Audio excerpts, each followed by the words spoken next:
తెలుగు రాష్ట్రాలలో అధిక విస్తీర్ణంలో పండించే ధాన్యపు పంట వరి. గతంలో వరి కోతల అనంతరం ఎండుగడ్డిని పశువులకు మేతగా వినియోగించేవారు. కానీ నేడు పశువుల సంఖ్య తగ్గిపోవటం, కూలీల కొరత ఏర్పడటం వంటి కారణాలతో గడ్డిని తగలబెట్టేస్తున్నారు. ఇలా వరి గడ్డిని కాల్చివేయటం వల్ల భూమిలో ఉండే విలువైన సూక్ష్మరాశి నశించిపోతుంది. అంతేకాదు, కార్బన్ మోనాక్సైడ్, మీథేన్ వంటి హానికర వాయువులు గాలిలోకి చేరి కాలుష్యం పెరిగిపోతుంది. కాబట్టి కోతల అనంతరం వరిగడ్డిని పశువులకు మేతగా వాడుకోవటం లేదా సేంద్రియ పదార్థంగా తిరిగి భూమికి అందించటం చేయాలి.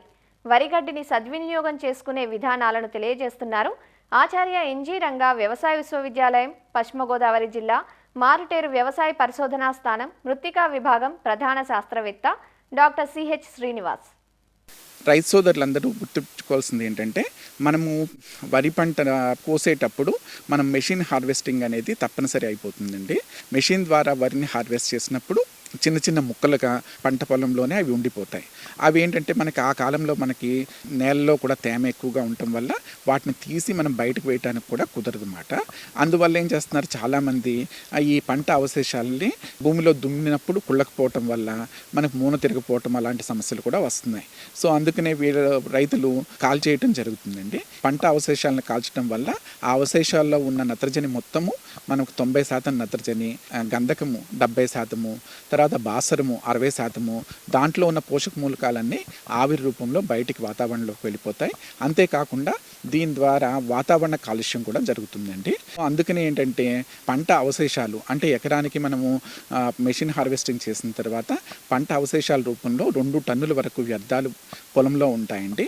ఈ పంట అవశేషాలని మనము సరిగా యాజమాన్యం చేసుకున్నట్లయితే మనం భూమి లోపలికే మనం తీసుకుని వాళ్ళు సరిగ్గా కుళ్ళేటట్లు చేసుకున్నట్లయితే వేయవలసిన ఎరువుల్లో 25% వరకు తగ్గించుకోవచ్చండి. సో మనం ఏదైనా పంట అవశేషాలు ఉన్నప్పుడు ఆ పంట అవశేషాలు సార్వా పంట తర్వాత మనకి దాల్వా పంట తర్వాత గోదావరి మండలంలో కాలపరిమితి చాలా తక్కువగా ఉంటుంది కాబట్టి ఈ పంట అవశేషాలు కుళ్ళటానికి కనీసము 30 రోజులు పడుతుంది. కాబట్టి చాలామందికి ఏంటంటే కుళ్ళటం అనేది ఒక పెద్ద సమస్యగా జరుగుతుంది. సో దీని నుంచి విముక్తి పొందడానికి డీకంపోజర్స్ మనకు మంచి అందుబాటులో ఉన్నాయండి. దీంట్లో ఏంటంటే మనకి యాంగ్రూ డీకంపోజర్ కానీ, గజాబాద్ డీకంపోజర్ కానీ, పూసా డీకంపోజర్ కానీ అన్నీ కూడా అందుబాటులో ఉన్నాయి.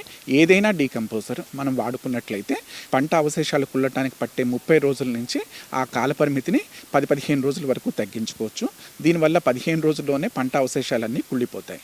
సో వీటిని కూడా ఉపయోగించుకోవటం ఎలాగంటే, మనం పంట అవశేషాలని ఫస్ట్ దమ్ము చేసిన తర్వాత ఈ డీకంపోజర్స్ని పొలంలో వేసుకున్నట్లయితే ఈ పంట అవశేషాలను కుళ్ళటానికి పట్టే సమయాన్ని గణనీయంగా తగ్గించి 10-15 రోజులు ముందుగానే కుళ్ళేటట్లు చేస్తుందండి.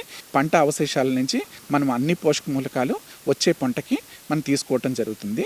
ఇలా చేయటం వల్ల సూచించిన పోషక మూలకాలు అన్నీ కూడా సంపాళ్ళలో ఈ గడ్డిలోనే ఉంటాయి. కాబట్టి మనం 20% సూచించిన మోతాదు ఎరువులన్నింటినీ కూడా తగ్గించుకోవచ్చండి. సో ఈ విధంగా రైతులు పంట అవశేషాలను కుళ్ళేటట్లు చేసుకుని పంట అవశేషాలను సరిగ్గా యాజమాన్యం చేసుకుంటమే కాకుండా దాన్ని ఒక ఆపర్చునిటీగా తీసుకుని మనం ఎరువుల యొక్క వినియోగాన్ని కూడా తగ్గించుకోమని చెప్పి సూచిస్తున్నామండి.